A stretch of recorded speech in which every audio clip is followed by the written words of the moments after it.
Well, I thought I'd give you guys an update because production has slowed a little bit. I took a break for most of the day today. It's pretty wiped out. Um, and I'm going over fitting all the spars and webs. I have to make them all still, but um, they're quite complex, some of them. And so I can't easily just fab something up real quick. I'd like it to be done in a good way, right? I want it to be right. And um, I've come this far with the build, even though I've rushed it. I don't want to mess it up because the spars and stuff aren't fitting well. I'm just going to video my screen with my phone just to make it simple. I'm going to keep things easy here. Let's see.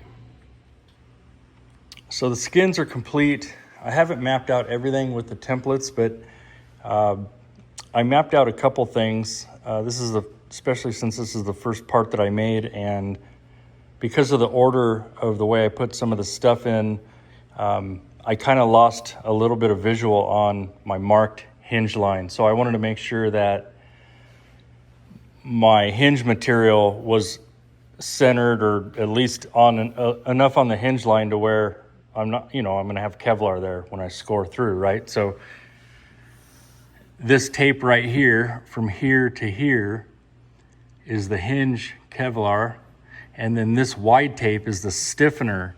It sits underneath the rear spar and stiffens this ledge between the rear spar and the actual hinge line here. It's critical that that's very stiff. So there's two layers here. And so I wanted to make sure that I was gonna hit my Kevlar when I score everything. And I kind of mapped out some stuff. There was a rib going here, but there's no room for it. So this is probably just going to get filler in here, because by the time I offset it, there's really no room. I think the offset's about, it shouldn't be as much as it is, but because I brought in the uni, the hinge comes in here a little bit, this doubler comes in here a little bit, add all that up, and there's like no more room, right? And I also noticed that, like right here, I should get something to kind of point with here. Let's see. So this is the trailing edge of the part. The actual wing is 80 thousandths forward of that, and I can explain that, but I'll explain it better when I'm actually trimming. But when the mold closes, there's a 80 thousandths flat area right here that touches. Well, it doesn't touch, but that's like the tightest spot on the tool. It's 80 thousandths wide, and the Z height is the gap of the trailing edge, which is 50 thousandths on this. But if you look at the hinge material right here, it starts encroaching on that spot right here. I think it's very close. So I'm probably gonna have to sand this little bit down through the Kevlar and get rid of it without sanding through the carbon underneath it, because I think it's gonna interfere right here with getting everything really closed up tight. And then another thing to note is that I'm working on all the offsets for all the parts. Now there's a rib that goes in here. It goes in between the two spars, and then a little bit of it goes in the D box. And same here, there's another rib here and another one that goes in the D box. And those are basically, they create a torque box, and that'll help for torsion on this wing. So there's this gets closed out too, but it's so thin, it would anyway. But theoretically, there's a torque box, and there's a rib here, a rib here, a rib here, and then there's a closeout right here just for the control surfaces. And then there's a center rib that goes here up to here, and then another piece. So it's a big center rib that jumps across all the spars. So I'm working on that, but if you look here, you see that I have a stack of uni here, And on this bottom tool, it's 2 layers of uni. On the top, it's 3 layers. But right here, it's 4 layers because there's an overlap. So my offset is going to be based on these 2 layers plus the 3, right? It's 5 layers, they're 14 thousandths each, and I believe it ended up being 70 thousandths offset, in addition to the thickness of the paint and 2 layers of this 1K. So I have all that written down, but once I cut it, offset it and cut it, it still wouldn't fit well. I'm only allowing 60 thousandths for my glue gap total, and it would not fit because of these bumps. So I'm gonna cut it, and I'll take like this spar here, I'll flip it over how it's gonna fit in here when I close out, and I'll clear out these areas before I wrap it in a carbon sock. I'll clear them out so it fits real nice in here, but it actually gets glued into this tool, and it has the same thing going on. Let me pull this closer. It has the same thing going on where there's this overlap. So on both sides of this part, before it gets wrapped with the sleeve, and the sleeve is part of the offset as well, I'll make sure it fits in here, and it'll probably, I'm gonna have to machine this. It's a 3D part because of the contour of it, and I'll show you that in a minute, but it gets glued down in here tight, real tight all the way. But when I put it in off the machine, it's gonna be a gap here. So I'm gonna have to clear these areas, get it fitting really sweet, then wrap it with a carbon sleeve, and then I'm gonna have to wrap that while it's curing in order to make sure that that sleeve is pulled into these couple areas where there's some extra material there. And that goes for this one too, because there's 3 layers going across here, but then it bumps up right here, an extra 3 layers. So there's 6 layers in these intersections here. So there's that, and same thing over here. I was just kind of mapping it out. I wanted to make sure that my rear spar is going to land where I want it to without being affected by these cores. So it's looking good. I'm a little close right there on that one, but it could be where I mark the mark, but it's probably fine. It's gonna be a tiny bit pushed over. Well, it's not even pushed over. It'll still fit there. So everything's looking good. And then here's all of the, I know this is like everything I post, I think. It's just pretty scrappy, but this is my list, right? So you can see all of the materials that I've put into the wings, and they're all been measured, and you know, I have 5 layers of that total, and then 4 of the carbo weave high mod for the control surfaces, for example. So I just add them all up, glue gap, and then I have this master list here of all the parts that I have to make and the different offsets that they require. And then this is just for me for my V-carve software, so I can do a quick offset inwards on the closed vector.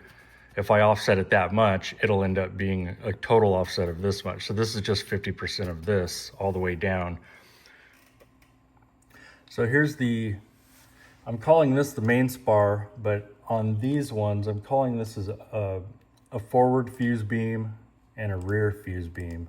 So I kind of stole that from that Boeing document, and I know there's no technical fuselage on here, but it just helps me,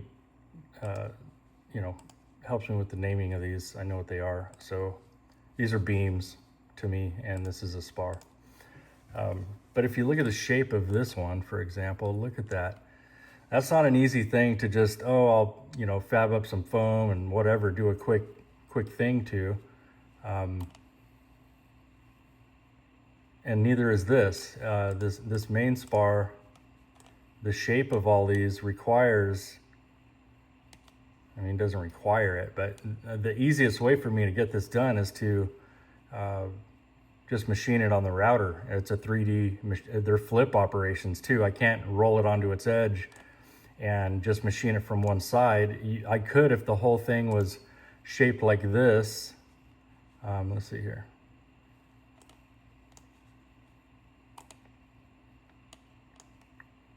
If the whole thing was shaped like that, where it's big on this edge and small over here, then I could, but the problem is when you come down over here, it actually is smaller on the front than it is on the back. So there's no real good way that I can think of that's, you know, that I'll get good results from, with the exception of just making some material and machining these. And so for at least the main spar, well, all of these really, I was thinking if I took, instead of making these solid, completely solid, if I took some 1/4-inch carbon sandwich panel,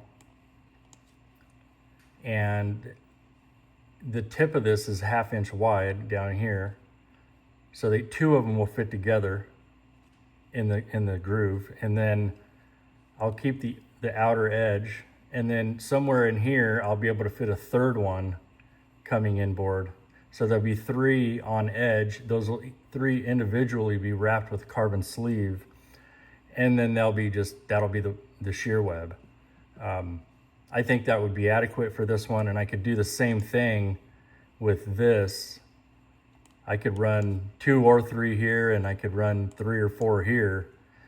And if I did that, it does simplify it a little bit, because then I can just I could make extrusions of the part over here like I've done for all of this, every single piece. But they could only be a 1/4 inch wide, and then I would be taking the biggest height of each individual piece, or the smallest height of each one, and just doing a profile flat cut on the router, and they wouldn't fit as well as these will. These will actually fit the curves inside, so I wouldn't have a bunch of extra glue filling gaps. But anyway, I'm sorting that out, and that's the holdup. And I now have my list, and I now have all of my parts ready to go. And tomorrow morning I will try to get these cut and glued up, like the sleeves on, and I'll figure out what I'm doing here. And so here's some 1/4 inch sandwich panel here. I'm using this for the rear spar and the center rib, and possibly the main spar. If I do that route where I'm going 3, I probably will. It's either that, or I need to glue up some shear web, like a block of shear web stock, which could be like foam with like bias carbon layers in between. You make a sandwich of like several layers, like 1/4 inch or 1/8 inch foam with a bunch of carbon in between, and you stack those up, and then you have to cut a block, and then you machine from that block your solid part. Here's an old block of spar material I made years ago. It is end grain balsa. I think it's 3/8 end grain balsa, and it has some 3K plane weave on a bias. So the grain of the balsa is going in Z, the vertical axis, and the carbon is plus minus 45 to that.